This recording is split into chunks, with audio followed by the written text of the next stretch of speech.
Hello, how y'all doing today? Bathrobe is here with your analysis and Q&A for today. Again, so yesterday was Memorial Day. I did my video. Well, I tried to do my video before the internet died. And then, even though I'm, disabled, as I've talked about many times, and I have the pain and I can't stand or do much, I've also said I don't let that stop me. So yesterday I made a nice dinner for my family. Our grill broke, like the ignition thing that you push to light the grill broke, which was wonderful. So, I made some portobellos in a cast iron and fried up some hot dogs and some butter. We grilled, we baked off some vegetables and some bacon, super, super crispy in the oven. So, all in all, it was a very nice day, but the pain, oh boy. Every time I do that, I know it's going to hurt, but I do it anyway because I love my family. And like I said, I'm not going to let anything stop me.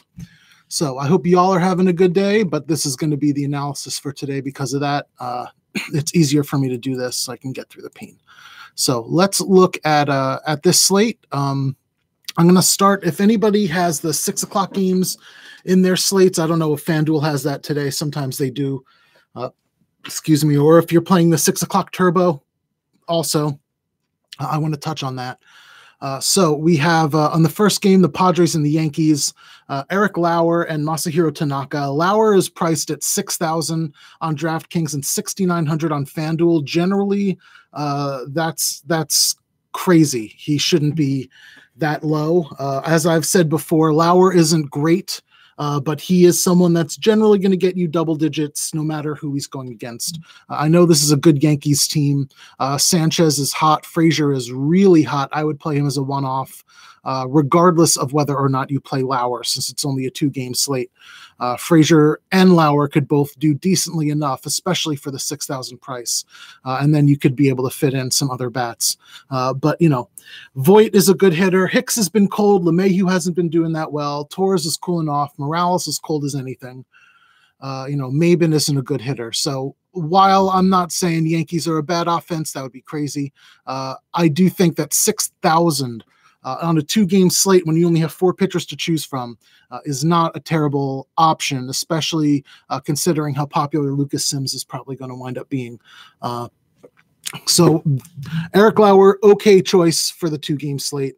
Frazier, amazing batter, regardless. On the other side, Tanaka, I've talked about. He's in the always a GPP play category.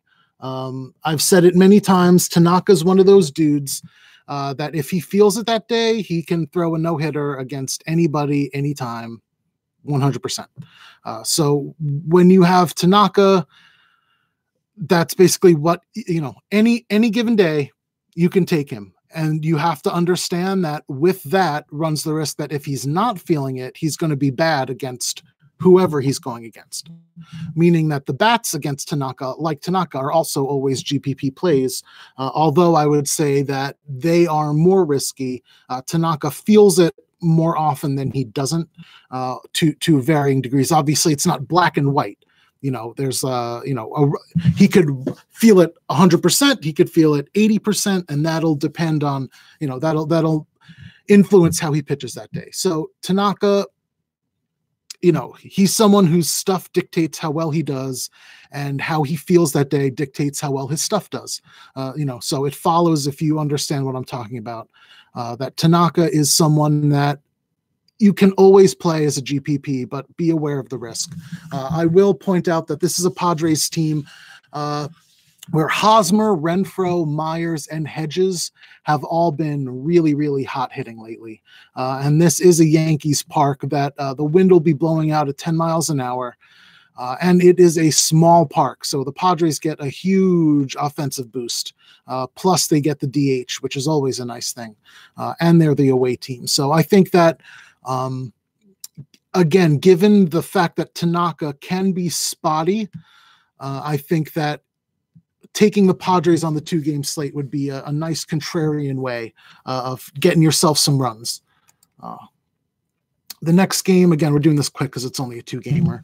The Pirates and the Reds. And one of the things I wanted to talk about here is to take a step back. I don't know if I would consider it a game theory thing so much as like a way I approach DFS things. So, I'm putting together the hot and the cold, and I see who's hot and who's cold. And this seems like an obvious thing, but it's one of the benefits of using the lineups page at Bathrobe Sports, which is why I put it together this way every day, where I have it color-coded who's hot and who's cold, so you can see where in the lineup the hot hitters are, if they're all, situated in one area that makes for good stacking. So you look at the Reds, and you have Senzel, who's doing okay, but not cold. Iglesias, who's doing okay, not cold, just had a grand slam yesterday.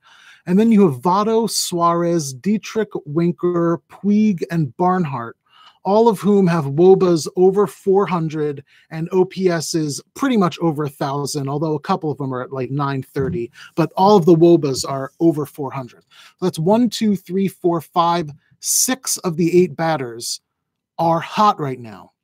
When you see something like that, if you go to the lineups page and you see an entire lineup where everyone is hot, that is a prime stacking opportunity, regardless of who the pitcher they're going against is, especially when you have a 2-game slate like this. If you see a field of green when you are looking and 5 of those are hitting back to back to back together, then that is a clear fire way to see that is a good stack for the day. And again, Votto, Suarez, Dietrich, Winker, and Puig are going to be batting 2, 3, 4, 5, and 6, and that is confirmed already. The Reds always come up with their lineups early, which is always nice, but we have 5 bats there on a small slate, all of whom are hitting hot. I know I love Jordan Lyles, and he would be my favorite pitcher today, otherwise, on this 2-game slate. But again, when you are taking a look at who's hot and who's cold recently, and you see the prices where, Votto's 3,400 on DraftKings for Votto. If Votto's heating up, that's way too cheap for Votto to be on DraftKings. So again, this is, I think Lyles is going to be popular. I think Tanaka is going to be popular. I think that the Padres and the Reds are both hot enough that stacking them will allow you to differentiate yourself from the way most of the players are going to go on this short 2-game slate. Lucas Sims got the call back. He's 7,600. He's shown good strikeout stuff. If you look at his minor league stats this year, his strikeouts per 9. Hey, Grace, how you doing today? Lucas Sims' strikeouts per 9 so far in 2019 in AAA is 12.8. in 44 innings. So it's not like a 5-inning sample size. 12.8 strikeouts per 9 in 44 innings. His walks are 3.3, which is a little concerning. But the underlying stats are fine. Like his home runs per 9 is 1.2, which is not great, but it's not terrible. His ERA is 4.06, but his FIP is 3.83. His xFIP 4.43. So he's been doing well. Not fantastic. He's not, lighting anybody on fire here. But Lucas Sims has shown a steady progression. He's getting better. His command is getting better. If you read the reports, and I did in order to prepare for this video and for the slate today. So you have someone with good strikeout upside. Granted, it's not, the best matchup in the world. The Pirates are not a high strikeout team, especially if Marte and Polanco are playing. And the way Josh Bell has been hitting, the bottom of the order, as I've said multiple times, is a joke. Elias Diaz and Cole Tucker are easy strikeouts. Then you have the pitcher. So, that's a bonus for Lucas Sims. But the Pirates aren't as high a strikeout team as others. Again, especially with the hot guys back who know how to hit. So be careful. He's going to probably be incredibly popular given the upside. And as I always caution, looking at minor league numbers is a good indicator of how someone's going to do in the major leagues, so long as you know that you have to decrease the amount of strikeouts they get and increase the amount of walks that they get, and probably the amount of hits that they get.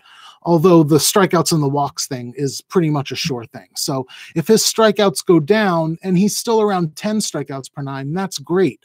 But if his walks go up, that's going to get you around 5 walks per nine. And that's to the point where it's almost unusable. And if these Pirates are playing smart baseball today, which, that's saying a lot because it's the Pirates, he could run into a lot of trouble, and this could be a short game for him because it's going to take him so many more pitches because his control's off and he's walking people. All right, that is it for the 2-game slate. Let's move on to the meat here, which is the main slate. I will point out that if you didn't see it, DraftKings canceled the White Sox Royals game, so it is no longer on the slate because they're going to basically piggyback it off of the suspended game from yesterday.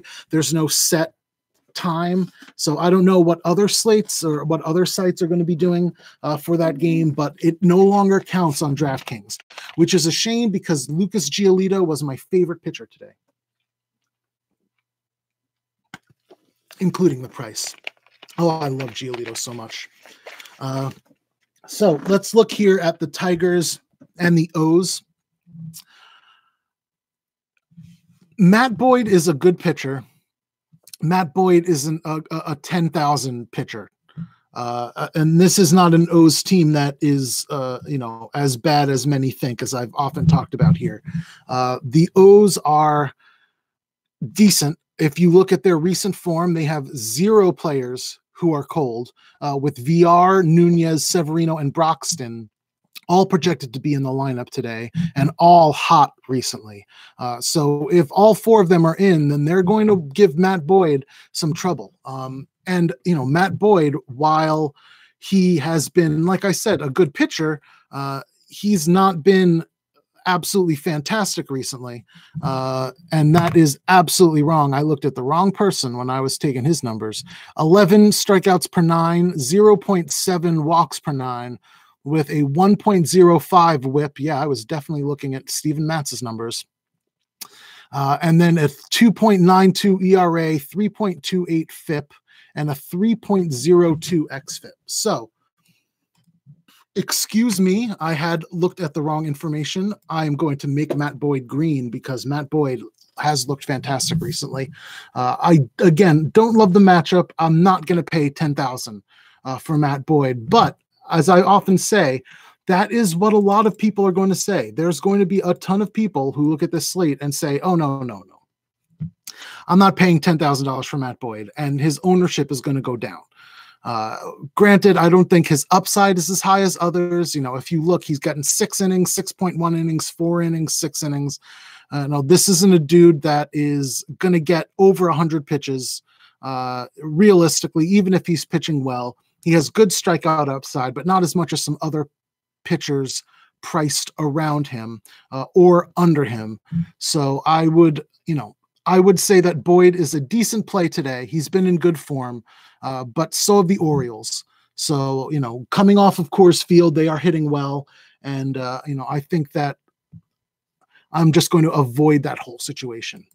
On the other side, Dylan Bundy has actually looked decent lately. If you look at his stats, 9.5 strikeouts per nine with 4 walks per nine, which you expect from him, but a 1.15 whip, which isn't terrible, a 2.38 ERA, which is still backed up by a 3.47 FIP and a 3.84 xFIP. The Sierra is 4.26, so we're climbing the stairs, as I talk about when you're looking at the advanced stats there. So he's been pitching worse than it's indicated. That's backed up by the BABIP that he has of 233 and the batting average against of 186. And the fact that he's normally someone who gives up home runs, and he's giving up 0.8 home runs per 9 innings. But this is a Tigers offense that is not good. They are the worst offense in the American League. Castellanos and Dixon have been hitting well recently, but even that is not that good. If you look at the hot hitters and how I label them, they are just over hot hitters. They're not like setting anybody on fire, and Dylan Bundy has been pitching well. So again, while I'm not going to recommend Dylan Bundy, especially at 8,500, that's ludicrous. On FanDuel at 7,200, I think it's a very interesting punt. I don't love it. I don't absolutely love it, but I am 100% saying that the Tigers are that bad. Bundy has been that good, and no one is going to look at an Orioles pitcher and go, oh yeah, let me put him in my lineup. So you can get someone for really, really cheap on FanDuel that'll let you get in some of the more expensive bats that you're going to want later. So again, while it's not for the faint-hearted, while it's certainly a GPP only play, the pricing on FanDuel for Bundy is there that I would not mind taking a chance on him. 8,500 on DraftKings, no thanks. But FanDuel, very, very interesting. All right, let's move on to the next game. We got the Cardinals and the Phillies. We got Wainwright going against Nick Pavetta. This is one where I am taking the batters. Give me the batters here without any doubt. The one thing I wanted to point out, the Detroit-Baltimore game, it's going to be like 90 degrees with the winds blowing out at 10 miles an hour. So that's worse for the pitchers. Heat with the humidity that's going to be there is always better for the bats, and then the wind blowing out at double digits is always better for the bats. So that's a slight decrease to the pitchers and a slight increase to the bats, meaning, again, this is probably one of those games where I would wind up staying away. If I was playing 150 lineups, I'd have some exposure to both the hitters and the bats. But if I'm playing 150, I'd say the most I would have in this game is a mini Orioles stack. That's probably where I'm going to go. I do not play on Fantasy Draft. I basically do DraftKings, but I have played FanDuel and Yahoo quite a bit, so I'm familiar enough with them. I just like DraftKings the most. But I do not and have not played Fantasy Draft, though I have no problem playing anything. It's all fun for me, building lineups. It's just a question of having the time, and doing this makes a lot less time that I have to play multiple sites. I tell you that much, especially when I put as much care into everything as I do. I try not to automate as much as other people because I find that that's an easier way to ignore nuance. And this is a very nuanced game. If you're not paying attention to the little things and just letting the numbers dictate it, then I don't think you're going to have as much success in the long term without a significant amount of luck, which, you might have, who knows, but, in order to be good, you need to, it can't just be automated lineups. You have to know certain things and give certain boosts to people and downgrades to other people based on the numbers that you have. I'll have to take that. I'll have to take a look at that, DJ. I have no problem. Like I said, I have no problem taking a look at anything. I love any fantasy product. One of my favorites is Thrive. If you guys know Thrive, I'm sure you do. They're pretty much all over the place now. But they're fantastic. They do like a completely different take on it, where instead of like picking the players to get certain things, it's like prop based. So you'll have 20 different props that you'll have to go. So like today it'll be Mike Trout gets a home run, or Mike Trout home run 0.5. So the over, you'll get like 120 points, and the under, you'll get 80 points. And you want to get 10, you get to pick 10, and whoever gets the most points wins at the end. So you're basically like betting on the players doing specific things instead of just saying like, oh, I like the spot that this player's in, and it's pitchers too. So it could be, like Nick Pavetta over under 4.5 strikeouts today, and you could be like, oh, that's really tough. I don't know if I'm going to take that or not. So, it's just a lot of fun. If you play it, there's a thing you could do. Bathrobe as a sign up thing, and you get 10 free dollars on the $10 that you put in. So I always try to say that too. I don't get any money for that either. So this is not something that that, I'm going to profit from whatsoever. I try to make that explicit. I don't have any references or anything like that where I get a cut of anything. I just really like Thrive Fantasy. I've been talking to the dudes for months. They are really great. The product is really fantastic, and they put a lot of care into it. So they talked to me, and I talked to them, and they said that, for the bathrobe people, since I've been trying to push them and promote them so much, if you put in the promo code bathrobe when you sign up and you put in $10, you get 10 free dollars. And like I said, I don't get any money from that at all. I don't get any cuts from anything you put in there. So this is just me trying to inform you of something I like. But regardless, I will try Fantasy Draft, and maybe one of these days I'll come on here and say the same thing I just did about Thrive for Fantasy Draft. I would like to. Any new product's good, and I'm good with taking anything. I was excited when FanDuel tried that thing in basketball where you dropped the score. I wound up not liking it, but I love new takes on things because, new takes is what keeps things fresh, but it also lets you separate things from the sharks, because everybody is starting at new at that point. Everybody has to rethink the way they build lineups. Everybody has to approach things in a new way. And that lets you, build from the ground up in a way that, you're not as far behind everybody else who have all of these things set up in place, especially the pro players, that are playing thousands upon thousands, if not tens of thousands of dollars every day, regardless of if they are happy with the slate or not. So let's move on. I will try that. Though, DJ. We have the Cards and the Phillies. Again, like I said, this is a game where I'm all about the bats, even with the chance of light rain and the weather not being fantastic. Vegas still has this a total of 10.5 with both teams going over 5 runs. So this is going to be a close one. Wainwright has looked really, really bad lately. 4 strikeouts per 9 with 9 walks per 9 for a 2.22 whip. His ERA is 8. His FIP is 7 with a 7.47 xFIP. The only thing he's not doing is giving up home runs. So, while I'm not, as big a fan of the Phillies, because I would like someone who's giving up a lot of home runs, he's still been pitching really badly. He's showing his age. He's at the point now where, like I've said in the past, when you have an elite pitcher that gets this old, they'll have like a start every 2 months where you're like, oh God, he's back. And then he'll be mediocre or worse for the rest of the time. And I think that's what you're going to see. We've seen it already from Wainwright over the last year or so, where he'll have this one start randomly against a random opponent, and you'll be like, damn, that looks good. And then he's back to crap. So I would assume that he's going to stay crap.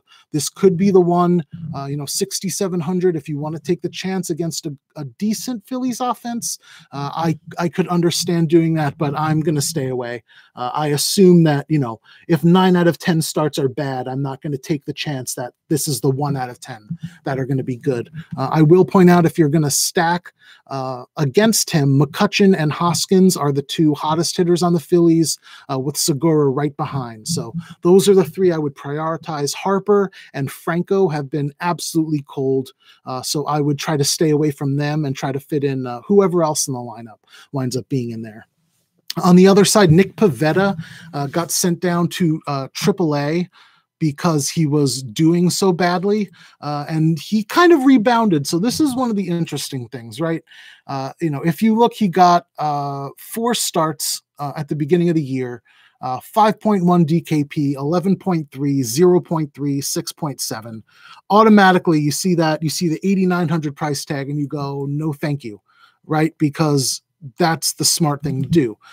But if you look at the way Pavetta has pitched since he went down to AAA this year, and I'm going to get the exact stats because I overwrote those when I went to get all my Lucas Sims information. When he got sent down to AAA, he's had 37 innings there. So again, not a 5-inning sample size.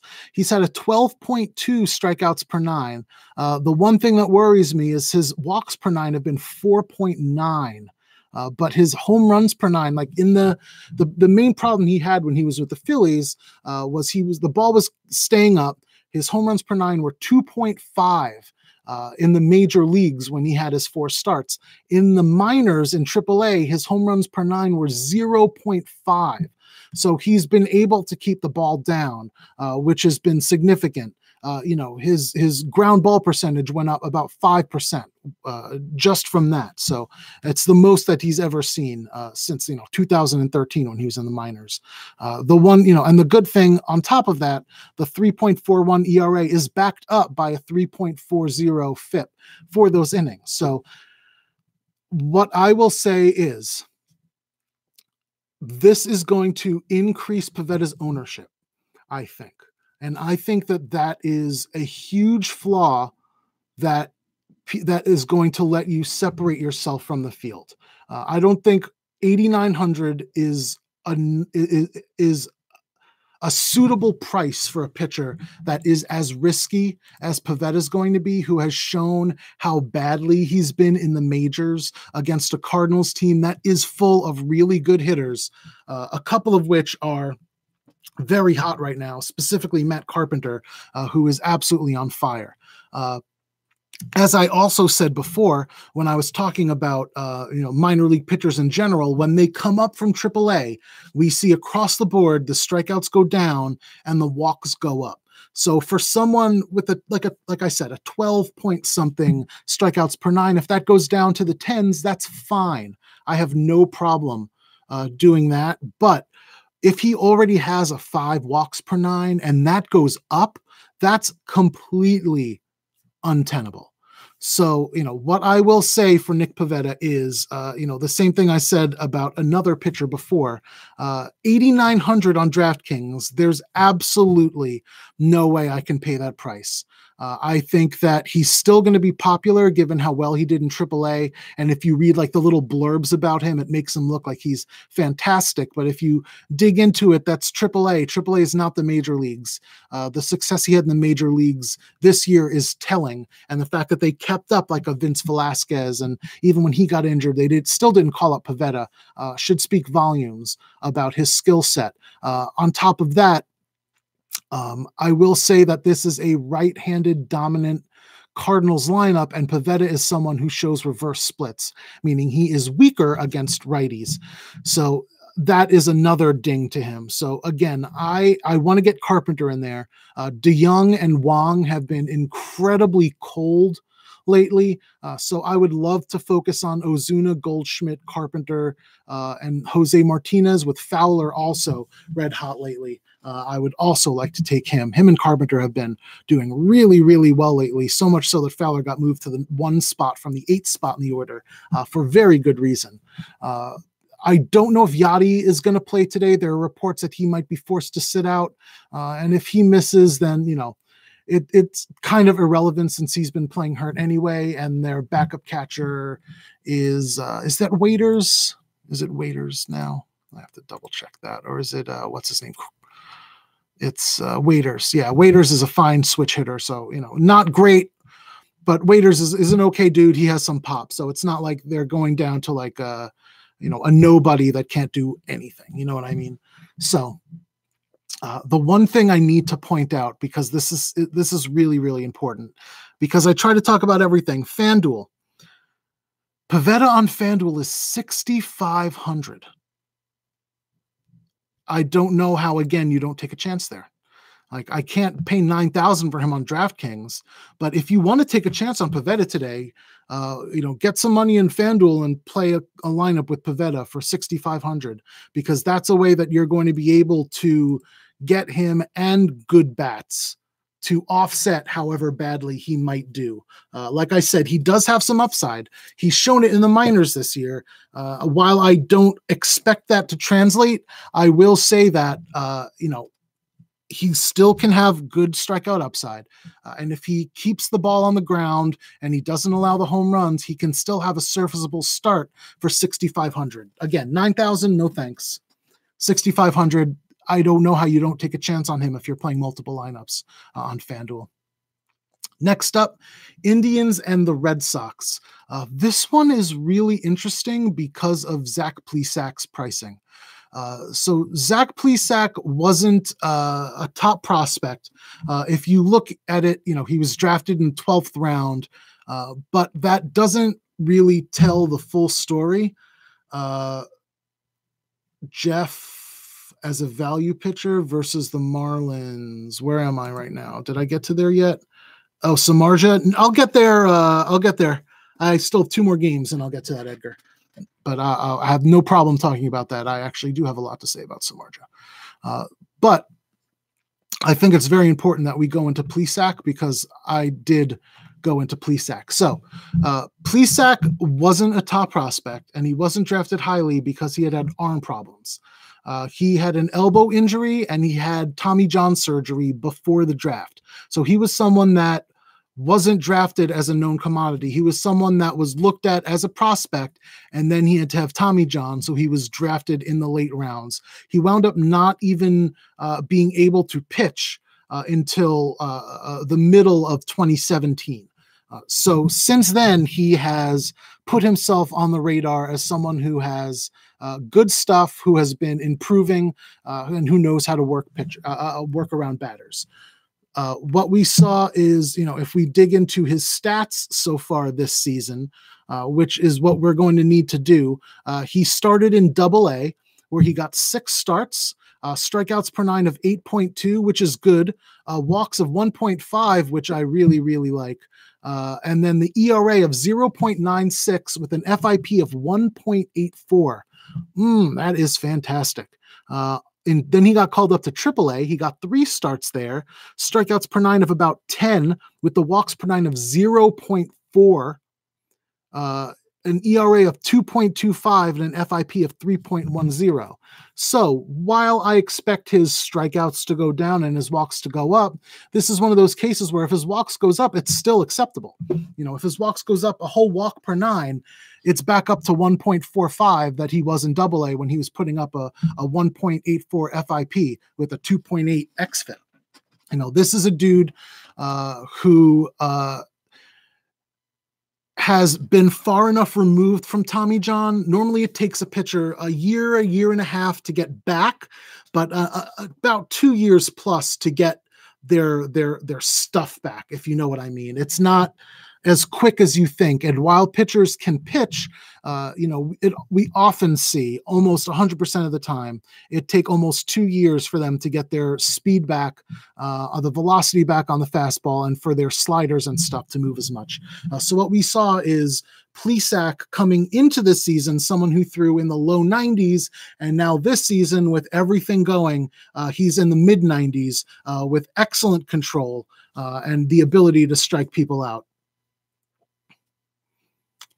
Chi-Town asked me to talk about my top GPP stacks and my top pitchers, and I will always do that at the end, my friend. If I have not written an article, and I'm doing this in place of the analysis, I want to go through everything first, paint that picture, and then talk about what I think of everything holistically, because I do say I like and dislike a lot of people, but it does pay to look at the end of the video when I compare them against one another.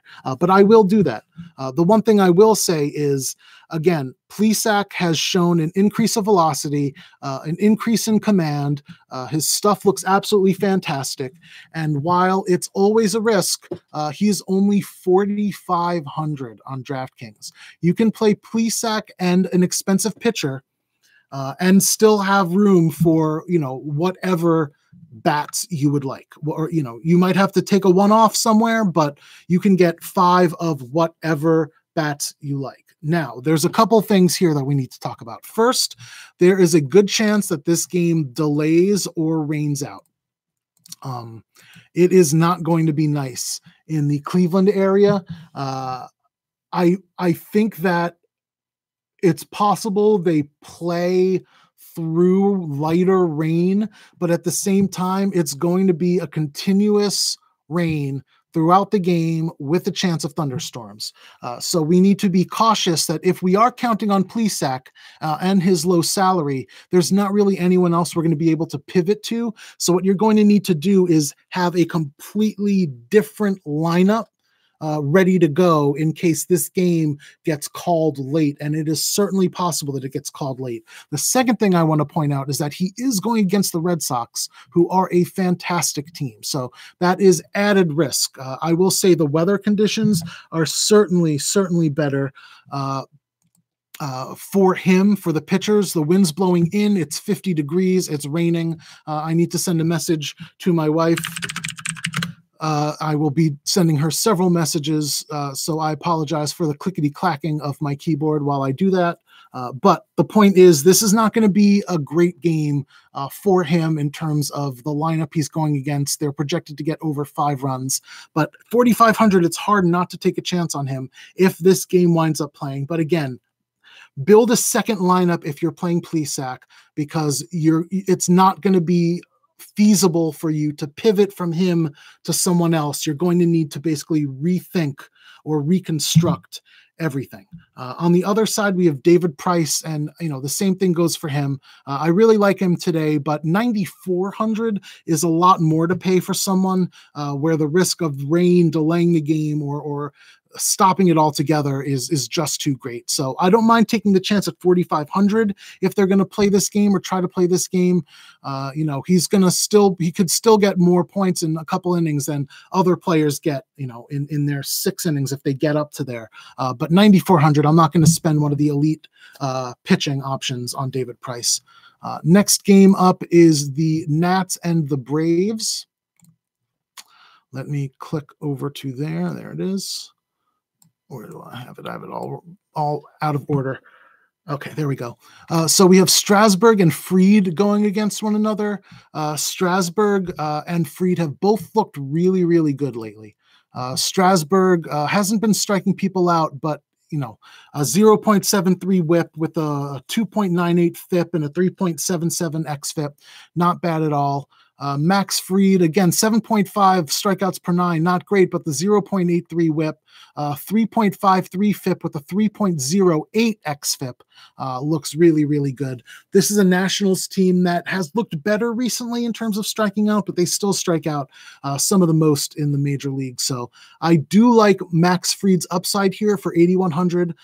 If he's someone that could be priced 1,000 more than that, and we would say I think I'm going to go 9,000 for Max Fried. So the fact that he's 8,100 to me says that he's underpriced. And like we've seen, it's telling the price differences sometimes between DraftKings and FanDuel. Strasburg's 11.8 on DraftKings and 10.6 on FanDuel. He's 1,200 cheaper, but Max Fried is 8,100 on DraftKings and 8,900 on FanDuel. So he's 800 more expensive on FanDuel. What that means for me is that, Fried is going to be the value in this game if you're playing on DraftKings. He's had good stuff. Trey Turner has been cold lately. If you look at it, the Nats really only have 2 hot bats over the last week. Soto and Gomes, which means as hot as Rendon has been, he is cooling off significantly because Rendon was one of the hottest players in the game. So for him over the last couple of days to go from hot to not even registering on the hot list, the hot players list, means that over the last few games, he has been about as cold as it gets. So I think that taking a chance on Fried today is decent, especially being a lefty, with Soto being one of the hot ones and Soto being a lefty that can really only hit righties. It is a significant boost. I will also point out that Yan Gomes has hit well recently, and Suzuki has hit really terribly. So if Gomes does wind up sitting for Suzuki today, that is a huge boost to Fried, and I would really love to play him even more so. But I really like Fried today. On the other side, Strasburg hasn't been getting the strikeouts. On FanDuel, I can understand the 10-6 going for him on the one pitcher. He's a lot safer, but 12,000 for Strasburg when he has been striking out 7.2 per inning. He's had good matchups lately. against poor lineups, and this is a Braves team that is not a poor lineup. Acuna has been cold as ice lately, but Swanson and Freeman have not been. And then the rest of the lineup are all decent bats. I'm not going to play Albies ever unless he's batting righty, which he won't be against Strasburg. But this is a team that has some good bats in it. And while I'm not going to play those bats, that's enough cause for me not to pay almost $12,000 for Steven Strasburg, who just has not been pitching like a 12,000 pitcher. If you're priced at 12,000, I want to see some Garrett Cole 15 strikeouts per 9 stuff there. I don't want 7.2 because you're not going to pay for it with that unless you get a complete game shutout. You're just not going to pay 12,000 on DraftKings. Period. Let's move on to the next game here. I have it as the Cubs. Where did my Toronto game? Oh, I skipped ahead. So this is why I'm so confused. Okay. Everything is all messed up because I did have this out of order. I'm just going to go back to the 2-7-10 games that I missed. I do apologize for that. Toronto and Tampa Bay and San Francisco and Miami. Let's do Toronto, Tampa Bay first. We have Clayton Richard going, who is a terrible pitcher, who got incredibly lucky last time. I suggested you stack against him as much as you can, and he wound up having a relatively serviceable start, but he's climbing the stairs if you look at the advanced stats to take my term. 4.5 strikeouts per 9 isn't feasible. 2.25 ERA, 4.37 FIP, 5.80 xFIP, 6.05 Sierra. Dude's climbing the stairs. That's not someone that you want to target. What I am going to do is target Tampa Bay because they have some really, really hot bats. I'm not sure who's going to play because it's a lefty, and Tampa Bay against a lefty changes things up every single time. I don't know if they've had the same lineup against a lefty. I mean, granted, with Yandy out, it's different now than it was a few weeks ago, but the outfielders they play, sometimes they play Meadows, sometimes they don't. Sometimes they play Kiermaier, sometimes they don't. The one thing that I will say is Fam's going to play. He's been incredibly hot. I want to target him. Guillermo Heredia is a lefty masher. He is only 3,100 on DraftKings and 2,000 on FanDuel. I want Guillermo Heredia today as much as I can get him. If he's batting higher than 8th, especially, but no matter where Heredia is batting today, assuming he's in the lineup, I want him. Kiermaier or Meadows have both been hot, and while I worry about the lefty-on-lefty matchup, both of them are going to get some righties from the bullpen because Richard's not going to last in this game. So give me a Dames, give me Robertson, but give me Pham and Heredia first and foremost. Give me one of those two lefty outfielders to separate myself from the field, and then I'll take Garcia, a Dames, Robertson, whatever other right-handed bats you want to fit in. Darno has been hitting almost 300 lately with a decent WOBA. He's only 2,500 as a catcher if he plays. So while I don't recommend him, that's a punt-priced catcher that you can actually get in there as part of a stack and hope that he'll do decently well. Plus, unlike most catchers, he's batting 7th or 6th in the order as opposed to, dead last.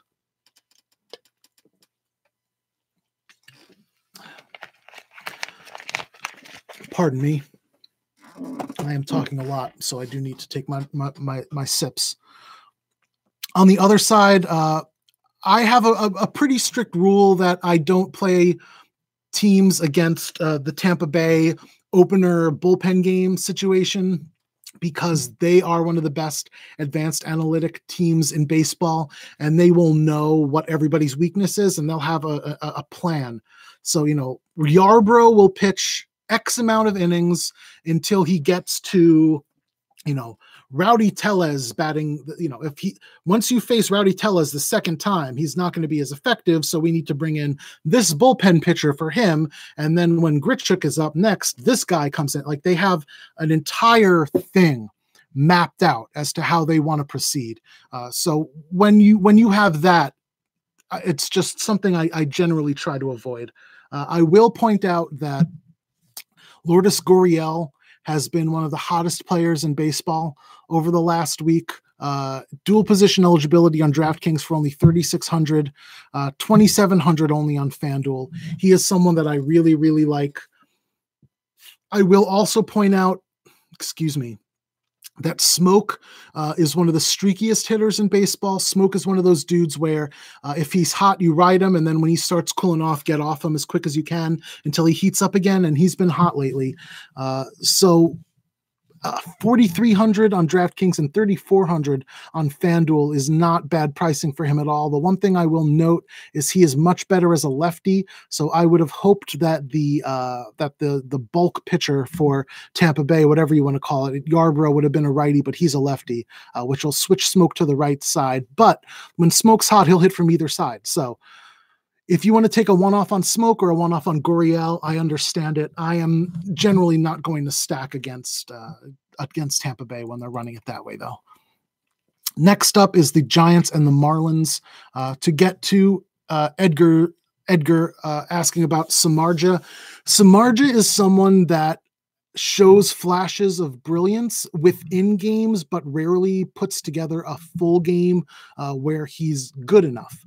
And I think that anybody against the Marlins is going to get enough of an ownership boost, and Samardzija has been pitching poorly enough that I'm going to be off him completely. If you look by FIP, Samardzija is the fourth worst pitcher recently on the slate. And that's crazy, but it shows you just how lucky he's been and how bad he's been. Let's look at these advanced stats for you, Edgar.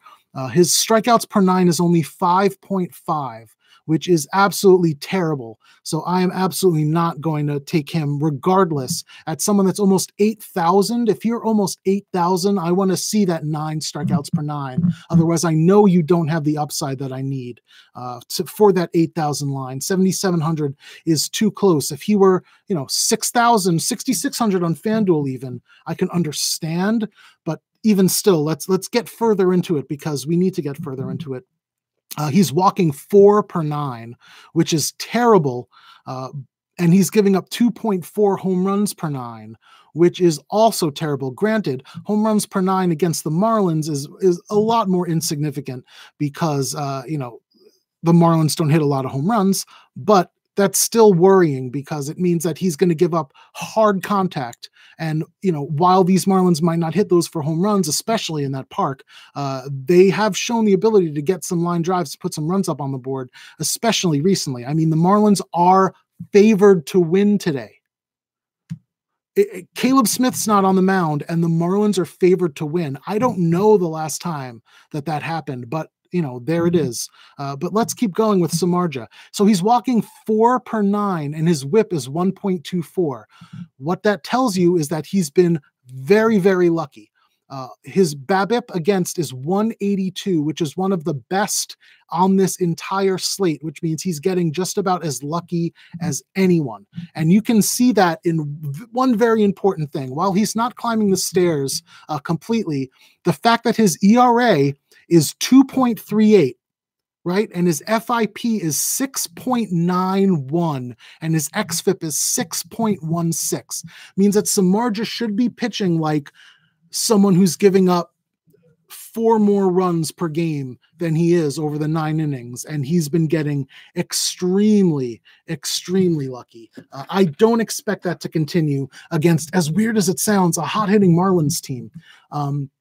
I have talked about taking them at cheap prices a few times, specifically the other day when the Rockies were going to get 8 runs or projected to get 8 runs. I said that Harold Ramirez and Brian Anderson are extremely hot, and they are still extremely hot. They have been hitting the shit out of the ball, and I have no problem taking a mini stack even of just Ramirez and Anderson in order to help you fit in others. On DraftKings, they're only 3,600 and 3,800. On FanDuel, they're 2,500 each. You can get both of these guys against Samardzija, where people are going to be on Samardzija more, and people are not going to be on any Marlins bats. The one thing I will also note, Anderson is a righty that hits righties better, so even better for him against Samardzija today. So I am avoiding Samardzija. There's no chance. I would rather pay the extra 400 and go to Fried on DraftKings against this Nationals team than have Samardzija against the Marlins. Samardzija really has been that bad this year. And I will tell you this too. don't watch that game, because what'll happen is he'll get through the order the first time. He'll get through, he'll have 2 good innings and you'll be like, damn it, I should have played him. And then the next thing you look, the Marlins will have 5 runs in the third. You'll be like, oh, okay. And you save yourself that frustration. FIP is a stat like ERA. It's just a ratio stat. So it just tells you, any sample size is fine. You could look at an FIP from a game to see whether or not they got luckier in that game specifically. So FIP is not, it's not a counting stat where the sample size is going to matter. It's a ratio stat where you can glean information from it regardless of the sample size. I look at one game FIP sometimes to see how lucky the pitcher got compared to how the result of the game was, which I find very, very helpful, because it gives you extra information on the start that you may not have gotten if you weren't able to watch the game. So on the games that I'm not able to watch or go back and watch most of, I like to look at that. So FIP you can look at regardless. It's like ERA, basically. It's just a ratio stat. So I think that we are at the point now, though, and I will answer your question, the specific question here more broadly. We are at the point in the season now where if you have played the whole season, your sample sizes are enough to glean information from across the board. Not enough to 100% count, but we are at the 25% point of the season. And that's more than enough to start relying on this season's information more than maybe you would have. If you were looking at last year primarily, I would say Memorial Day is as good enough time to switch over as any, because, the writing's on the wall at this point. We're seeing who's streaky, who's not, and who's doing well and who's not. And we should know that for sure by now. So, oh my God, I'm almost going for an hour already. I have so much more to talk about. On the other side, Trevor Richards is a terrible pitcher. The Giants are a terrible offense. No thank you to either. That was easy. I just saved some time. All right, efficiency. But yeah, no Samardzija. Give me Harold. Give me Harold and give me Anderson on the Marlins all day. Next up, we have the Cubs and the Astros. This is one I think the pitching is going to be really, really popular, and I don't want any pitching anywhere in this game. Lester is not a great pitcher. He has been in really bad form lately. 8.64 strikeouts per 9 is decent, but he has a 9.72 ERA, 6.60 FIP, 5.35 xFIP. So while he's going down the stairs, those numbers are still incredibly high. He's going down, from the top of the Empire State Building. 2.28 whip. And he's a lefty going against the Astros, who are one of the best teams against lefties in baseball. I know Springer's not there, but I have no problem whatsoever taking the Astros, especially considering that, nobody on the Astros has been cold lately, and they've been going against some really, really good pitching. Regardless of that, every single one of them has maintained at least a decent status in terms of their hitting. The one thing I need to point out is Jack Mayfield I have projected in the Astros lineup today, batting 7th, second base and shortstop eligibility. He is 2,000 on DraftKings, also 2,000 on FanDuel, but a lot of people are 2,000 on FanDuel. Jack Mayfield for the Astros against John Lester, if he's in this lineup, you can get him in either the second base or shortstop hole for 2,000. That's your one-off, folks. If you're looking for that one-off that I don't think a lot of people are going to realize is there, Jack Mayfield is it for you. 2,000 against a John Lester that's doing terribly. Corbin Martin is someone that I also want to talk about, but in a more generalistic way. I talked to you about how people get this implanted idea at the beginning of the season. When they see a team do well, like the Blue Jays, if you get let down by the Blue Jays at the beginning of the year, you get it into your mind that the Blue Jays will let you down, and you assume that the Blue Jays will continue to let you down. It's become this like implanted thing. And that happens when rookie pitchers come up too. So Corbin Martin came up with fanfare. He had one good start, or great start, I should say. And now people are all over him every time, but he has not been pitching that well recently. If you look at the stats over the last couple of weeks, a 3.7 strikeouts per 9 is, I cannot play him regardless of his price at that. 6.1 walks per nine, 2.5 home runs per nine. All of those are terrible. 2.18 whip, and he's not been getting super lucky with batting average against, or balls in play batting average against either. We see, a 6.14 ERA with a 7.89 FIP, a 7.2 xFIP. He has been pitching absolutely terribly lately, and he's going against a Cubs team that has been hitting really, really well, who will be able to take advantage of him and the weaknesses that he's shown. They are a good offense, especially if Hayward plays. If Aducci plays instead of Hayward, all the better for Martin, but still, he's not striking out people enough, and his ownership is going to be way inflated because people got that idea in the first start. And when they see, oh, he did bad the last couple starts, those are flukes. The first start was the real one, as opposed to being cautious against a significantly dangerous Cubs offense when he has been pitching as bad as anybody in baseball recently, with the exception of one guy that we're going to get to really, really soon. So yeah, give me all the bats in this game. Honestly, I have no problem. Rizzo is super hot. I want him. Addison Russell and Boat, if they're both playing, have been really, really hot lately, and they're both super, super cheap. So I absolutely want to get them. The only bat on the Cubs that I'd be avoiding is Descalso. He is a streaky dude, and he is on as cold a streak as it gets right now. But on the Astros, like I said, Mayfield at 2,000, and then fill in whoever else you can. I do not like Lester, and I think his ownership as well is going to be boosted by his name, and it shouldn't be. KC and Chicago, I don't need to talk about. That game doesn't exist anymore on DraftKings. Is that game on FanDuel? I assume it's not because it doesn't have a start time. So I'll sum it up quickly in case someone is playing it somewhere. Giolito was my favorite pitcher of the day.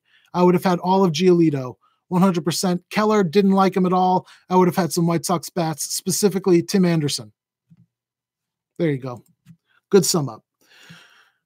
Next up, Brewers and Twins. I saw somewhere someone said something that Martin Perez is not pitching today. Is that true? Did he get scratched? Because if that's true, that does change everything, and I need to know who's pitching for the Twins. Devon Smeltzer is pitching for the Twins. Oh my God. I've never heard that name before. Let's check. Devon Smeltzer, born September 7th, 1995, picked in the 5th round in the 2016 draft. He is 23 years old. He has started 4 games. Okay, no. He's had 9 starts so far in the minor leagues this season, 5 in AA, 4 in AAA. So this is where it's going to get significant here, right? So in AA, he looked like a world beater. 9.9 strikeouts per 9, less than 1 walks per 9, with a 0.6 ERA, 1.3 FIP, 2.3 xFIP. So climbing the stairs, but those are low enough that's fine. And you see that all the time for the really, really good pitchers. Then they called him up to AAA, where he got 4 starts, and that is not good. 5.4 strikeouts per 9, 2.6 walks per 9, 1.82 ERA is good, but 4.4 FIP and 5.7 xFIP are really, really bad. And as we've seen, we would expect going up to the majors, his strikeouts to go down and his walks to go up, just as they did going from AA to AAA. And this is a 23-year-old kid who they're really going to be throwing into the fire if he indeed is the one getting the start today. If he is indeed getting the start, then I am going to be all over the Brewers, who are priced as if Perez is still pitching, and he's not. So give me, let's look at who's hot and who's cold, because I know Kane has been cold. Aguilar should be playing. He's been as cold as anybody. He has a 0 WOBA over the last couple of weeks. So give me Yelich, Grandal, Hernan Perez, and Orlando Arcia. If they are pitching, those are going to be 4 people I will absolutely lock in today, if it is indeed Devon Smeltzer who's pitching for the Twins. That is something that we're going to need to take a look at. But as of right now, that's what I have here. Oh boy, that is really good for a Brewers team that gets to be the road team that gets a DH Ooh, they're going to score more than 5 runs. That puts them as one of my favorite stacks today, running away from it, especially given the weather concerns elsewhere.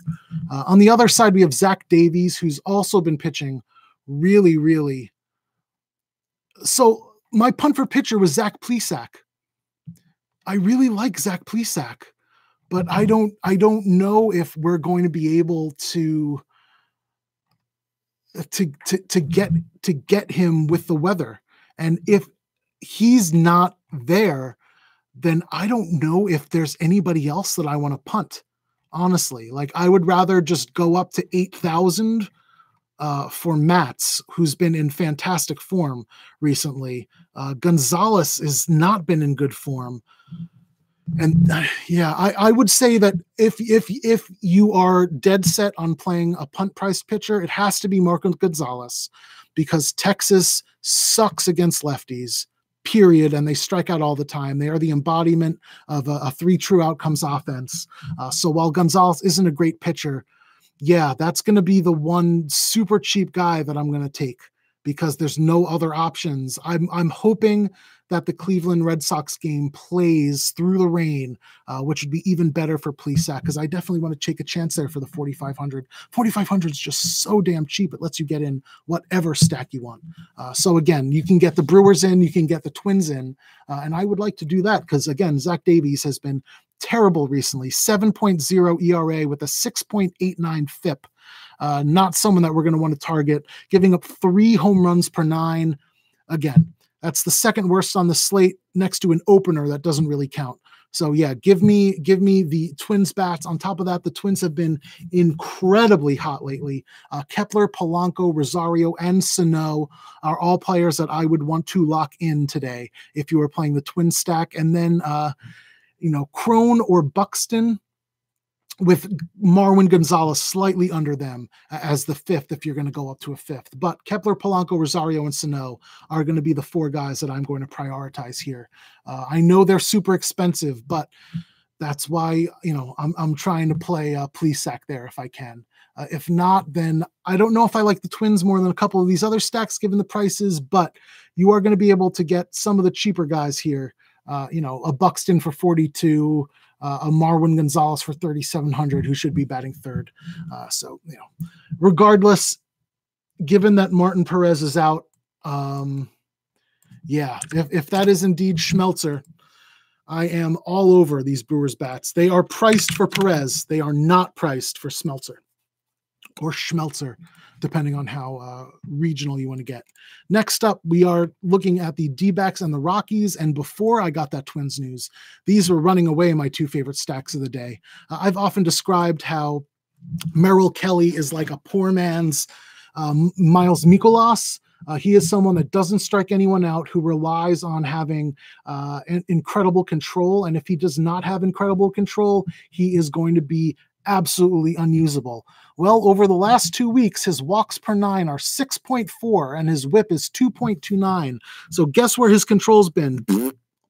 5.2 ERA with an 8.5 xFIP. 7.65 Sierra. So Merrill Kelly is absolutely unusable. On top of that, these are Rockies bats that are hot as anything lately. Don't play Tapia. He's been cold. But Story, Dahl, Arenado, Murphy, and Iannetta, assuming he catches, have all been absolutely on fire. If Iannetta winds up sitting for Walters, I have no problem taking Walters or just sticking to those 4 bats. But I want to play bats against Merrill Kelly. On the other side, Antonio Senzatella has been the worst pitcher on this slate over the last couple weeks. Even less strikeouts than Merrill Kelly, with 7.6 walks per 9, 2.52 whip, with a 9.7 ERA, 8.2 FIP, and a 7.1 xFIP. Oh, my wife is getting me Vietnamese. It's my favorite. I'm getting pho up chow. I love pho up chow. If you've never had pho up chow, it's not the soup pho. It's like a noodle dish where just get it. It's the best thing in the whole world, and I want all of it. Ooh, it looks like the Miami lineup came out. So let me finish this again. Senzatella is the worst pitcher on the slate. I like the Rockies bats better, though, because I think Kelly is a worse pitcher. But the Rockies bats are also going to be higher owned. So you have Dyson, Marte, Escobar, and Ahmed, who have all been really, really hot lately. I don't know who's going to catch. If it's Alex Avila at 42, I don't mind taking it. It might be Kelly. I don't mind taking him either. But I'm focusing on the incredibly overly expensive top of that lineup: Dyson, Marte, Escobar, 57, 58, 5700. On FanDuel, Dyson at 3300, assuming he does lead off, is the steal of the day. Get Dyson in any and all lineups that you can. That is ludicrous pricing for him. Absolutely unacceptable pricing for him. That's going to be it. I think that Swihart is been terrible lately, but he's one of those dudes he's a switch hitter that's only good as a lefty. So going into Coors Field against a really bad righty that's giving up a ton of home runs is a good get right spot. And he's the cheapest across the board in this game. 3,800 on DraftKings, 2,500 on FanDuel, and he should almost definitely be in this lineup today. So while I don't recommend him from a is he hot lately perspective, I definitely recommend him from is he in a good spot and cheap perspective with high upside. We have 3 games left, and then I do need to get out of here because I'm going to get some yummy food. We have Angels and A's next. We got Tropiano, who's getting called up from AAA. If you look at Tropiano's stats so far in AAA, he's gotten 5 starts, only 22 innings in those 5 starts, which means he's not even getting 5 innings per start. So that should be a red flag automatically. 8.5 strikeouts per 9 with a 2.8 walks per 9. Again, the strikeouts are going to go down and the walks are going to go up. That's troubling. Home runs per 9 in AAA of 1.6. That's going to go up too. That's troubling. And then you look at his ERA, 7.66 with a 5.1 FIP and a 5.22 xFIP in AAA. And he's getting a call against a hot-hitting Oakland team. No, thank you. Not a single player on the Oakland A's has been cold over the last week. Chapman, Piscotty, Kana, and Fegley have all been hot. If Fegley doesn't catch and Hundley catches, he's been even hotter than Fegley. So get yourself some Oakland A's bats. The only one who's been relatively cold is Grossman. I assume he's still batting second. I'm going to avoid him, but I will take any and all Oakland bats apart from Grossman, who again is still not doing that badly, and he's only 2,400 on FanDuel, projected to bat second in the lineup. Frankie Montas is someone like Strasburg. I would love, if I was playing on FanDuel today, Frankie Montas at 9,200 would be the one I lock in. So ranking FanDuel, Frankie Montas 1, then get the fuck out of here.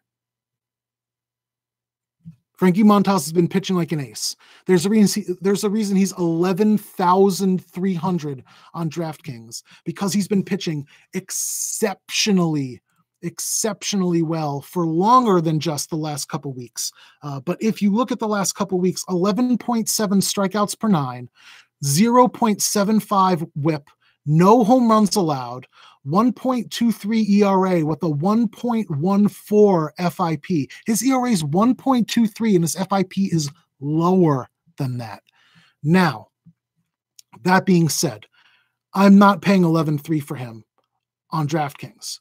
So I would be all over him on FanDuel, but I'm not touching him on DraftKings for 11.3. If it's like a smaller slate, he's going to be the best pitching option on like a 3-game slate if you're playing the 10 o'clock games. But no thank you on the larger slate. That's just too much. I'd rather find some other upside with some other pitchers. Granted, not a lot of great pitchers today, but 11.3 is just DraftKings overreacting to how well he's been doing.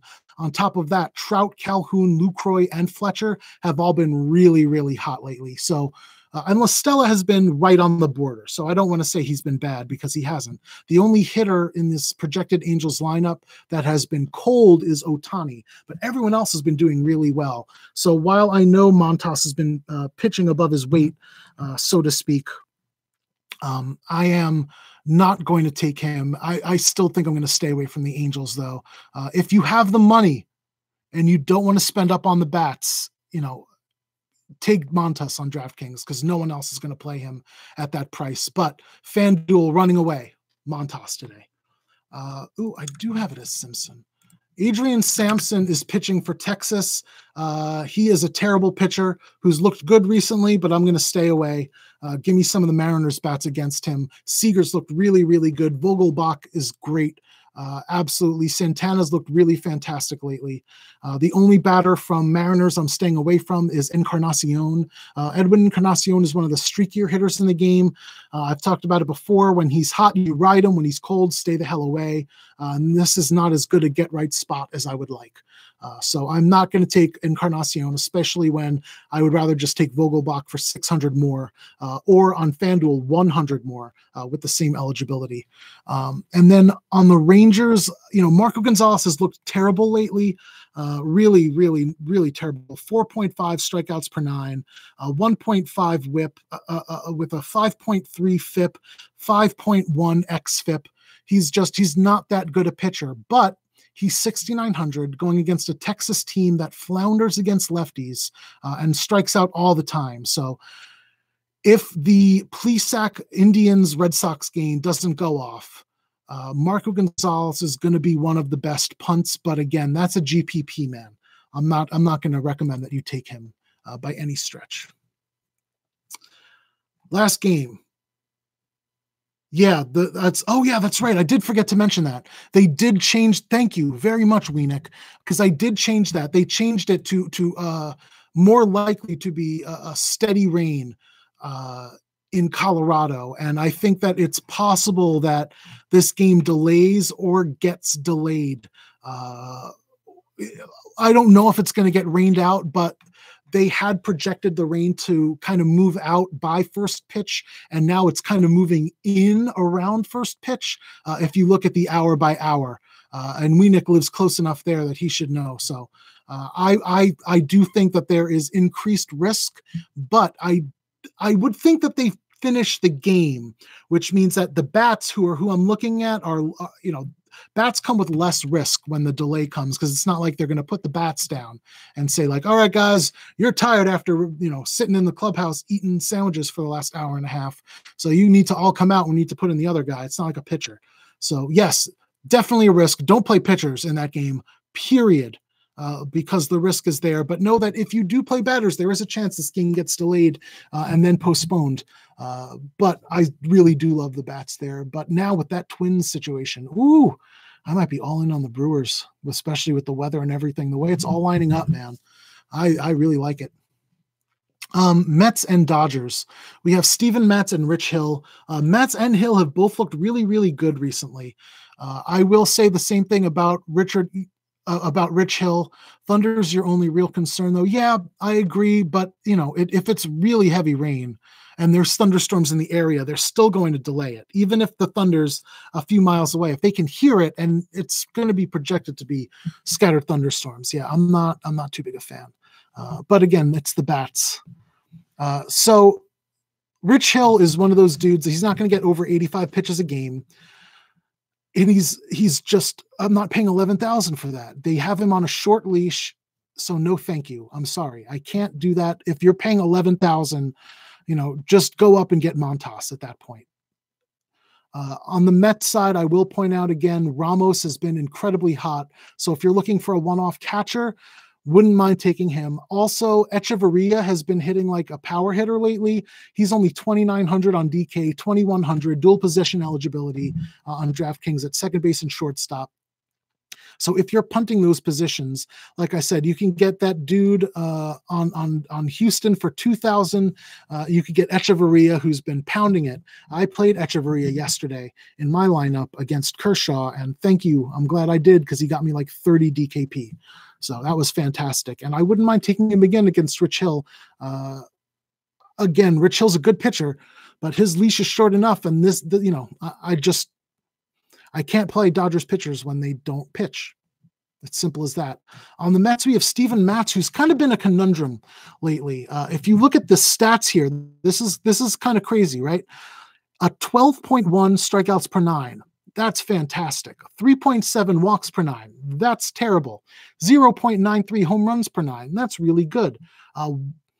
this is the crazy part, a 1.97 whip, because his BABIP against is 519, which means he's getting about as unlucky as you can get over the last couple of weeks in terms of balls in play. His ERA is still only 2.8 with a 3.01 FIP and a 2.85 xFIP. So even though Matz has been walking people, even though his BABIP is almost 520, he has still been putting up fantastic numbers. He has still been striking out pitchers. And this is a Dodgers team that is weak, while still the best offense in the National League, is slightly weaker against lefties. So while, again, Matz is not someone I'm locking in, Matz is not someone I would play in cash. If you are playing GPPs, Matz is about as low as I am comfortable with playing today. I will point out, if you want to stack against Matz, which is also a decent strategy given his propensity to blow up, Kike is heating up, or Enrique Hernandez. They don't list him as Kike anymore because they don't want to spell that out. It's much harder to read that in a non-offensive way than it is to say it. With Turner is also hot, Freeze is hot, and Taylor is hot. And Turner, Freeze, and Taylor are three of the lefty mashers on the Dodgers. So when they are hot, it's a lot harder to take any lefties that are going against them. And now all three of them are hot. With Bellinger hitting well enough against lefties this year, this is, a place that I wouldn't mind at all taking a stack that's going to go under-owned, as the Dodgers generally do, honestly, as good as they are.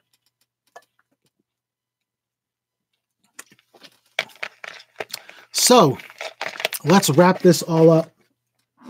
I'm going to go through my favorite pitching of the day. Oh, you know what? Never mind. Real quick. The Tampa Bay and the Marlins lineups have come out. So let's take a quick look at those, folks. Oh, I love this Rays lineup already. Yeah. This is beautiful, beautiful. Garcia, Pham, Austin Meadows, Adeems, d'Arnaud, Robertson, Choi, Heredia batting eighth, and then Andrew Velasquez playing third base. You cannot worry about him because, there's enough beautiful, beautiful bats. Gimme Garcia, gimme Pham, gimme Meadows. No one's going to play him lefty on lefty at 5,700. Dames at 3,700 batting cleanup in the shortstop slot, who's been mashing lefties. d'Arnaud is 2,500 batting fifth, and he's been hitting almost 300 over the last week. Robertson's a lefty masher, 3,200. Heredia, I am locking into my lineups today. 3,100. The only thing I'll say about him is, as I often point out, if Richard comes out of there, when Richard comes out of the game, and if they bring in a righty, Heredia is going to get pinch hit for by like Kiermaier or something. So be cautious that if you play Heredia, you're probably only to get 2 or 3 at bats from him. The Marlins moved Harold Ramirez out of the 2-hole and put a cold Garrett Cooper back there, which is a small boost for Samardzija, but Ramirez is still in the lineup. It's basically the lineup I had slightly rearranged: Granderson, Cooper, Anderson, Walker, Castro, Harold Ramirez, Alfaro, and Rojas. So again, no thank you. I'm staying away here. I will still take Anderson and Ramirez. I just wish they were back-to-back because that's a nice additive bonus. All right, so let's look at it. On the main slate,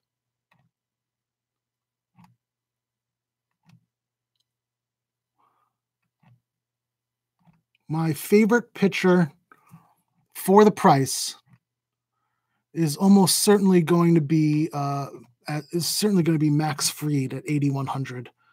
He has the upside. He should be priced in the 9,000 range, and I will absolutely take him there running away. My second favorite pitcher.